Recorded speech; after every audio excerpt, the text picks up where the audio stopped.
Masih bersama Mpok Silvi, Ibu. Kita lanjutin lagi. Tadi sempat terpotong dengan lingkungan yang ramah anak. Ibu kayaknya deket banget sama anak-anak. Ini apakah karena memang cucunya banyak di rumah?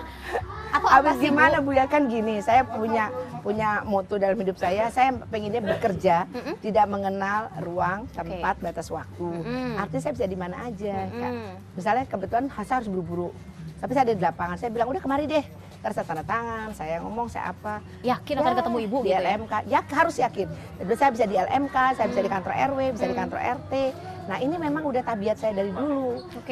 Jadi saya emang pengen bener saya dekat dengan masyarakat karena saya ingin melayani. Baik. Pengen dengerin. Kalau melihat anak-anak tumbuh di Jakarta begitu ya, ruang terbuka mereka juga bisa dikatakan masih minim, ruang bermain pun juga masih minim. Betul. Begitu. Bagaimana kalau kita cerita soal pendidikan?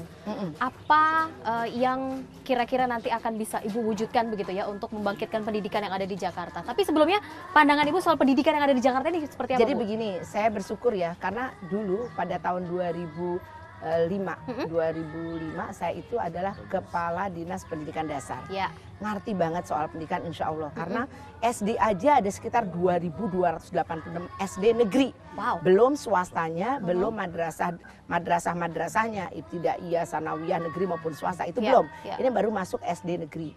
Terus kemudian saya juga ngurusin SMP. SMP ini ada 288, itu yang negeri, belum yang swasta. Nah artinya saya tahu banget di mana sih kalau orang pinter. Anak pintar berprestasi gampang, ada beasiswa. Tapi yang persoalannya dia swasta, kurang pintar. Kenapa kurang pintar? Karena gizinya kurang baik. Nah ini yang perlu diopenin. Jadi dititik beratkannya kepada? Kepada anak-anak yang memang udah kurang mampu, kurang pintar. Nah kalau anak kurang mampu, dia pintar, itu nggak persoalan. Anak kurang mampu karena kurang gizi, jadi kurang pintar. Ini yang mesti jadi concern kita. Artinya apakah memang dibenarkan dari sisi gizinya terlebih dahulu atau mutu kualitas? Berbarengan. Secara beriringan? Yes, harus beriringan. Saya bilang saya sambil kerja, sambil ngajar, sambil jadi guru besar bisa.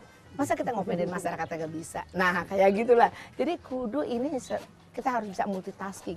Saya pengen mengajari bagaimana seorang perempuan kah, bapak itu bisa kok. Sambil kerja, sambil ngopenin anak, sambil juga ada misalnya dia harus ngajar, harus apa, bisa. Asal mau nggak? Nah, kan langkah gitu. cepatnya seperti apa Bu? Langkah pertama mungkin untuk memberikan kesamaan begitu ya? Yang pasti dulu kita waktu Undang-Undang Nomor 20 Tahun 2003 kita hanya punya BOS, Bantuan Operasional Sekolah. Betul, saya masih ingat itu. Masih ingat kan? Itu APBN. Terus alhamdulillah saya bekerja sama dengan Dewan nih, makanya kita harus harmonis sama Dewan. Kita kerja sama Dewan, dapat yang namanya BOP, Biaya Operasional Pendidikan BOP. Ini ada cikal bakal KJP, jadi KJP ini kalau kita bilang sih baru ganti casing, tapi sudah dilakukan dari dulu gitu.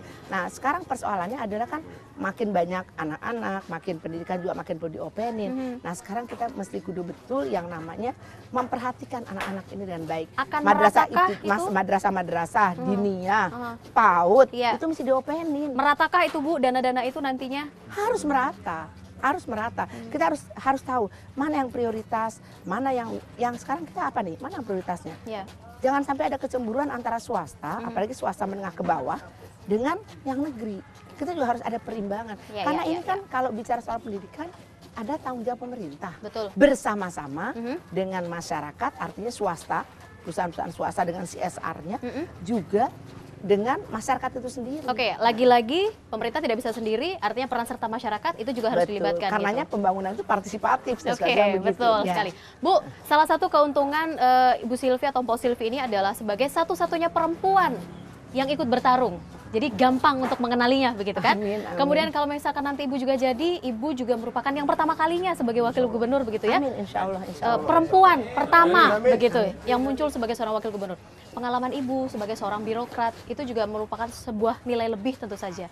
Apa yang nantinya akan diberikan sepengalaman Ibu kaitannya nanti dengan saya ini pengen Jakarta. Saya adalah Mpok Silvi yang seperti dulu, tetap ngopenin, tetap dekat dengan masyarakat. Karena suami dan anak-anak saya sudah sangat mendukung dari dulu. Jadi saya memang betul-betul ingin mewakafkan diri saya untuk melayani masyarakat dan menata kota Jakarta. Saya udah nggak punya pikiran lain. apalagi lihat dari umur saya, pengabdian saya, udah begitu banyak ya Allah memberikan nikmat sama saya. Nah, cara berterima kasih saya mengabdikan, mewakafkan diri saya untuk kepentingan masyarakat. Mohon doain, biar saya benar-benar jalan benar, sehingga saya betul-betul concern ngurusin masyarakat. Oke, masih ada waktu sama olahraga sama keluarga? Masih ada waktu sama keluarga, Bu? Harus, kan sekarang apalagi udah zaman gadget, aduh gampang banget deh. Kalau mau ngobrol bisa lewat line, cari wifi, nggak bayar, bisa ngobrol. Kemudian nanti kalau rumah bisa makan. Sekarang aja anak saya tuh yang lagi ambil spesialis dia bisa lari karena dia kan setiap hari harus ada di rumah sakit. Iya, betul. Pas hari Minggu ini enggak, ya dia bisa nemenin. Tapi ngomong-ngomong Ibu ini update sekali loh sosmednya.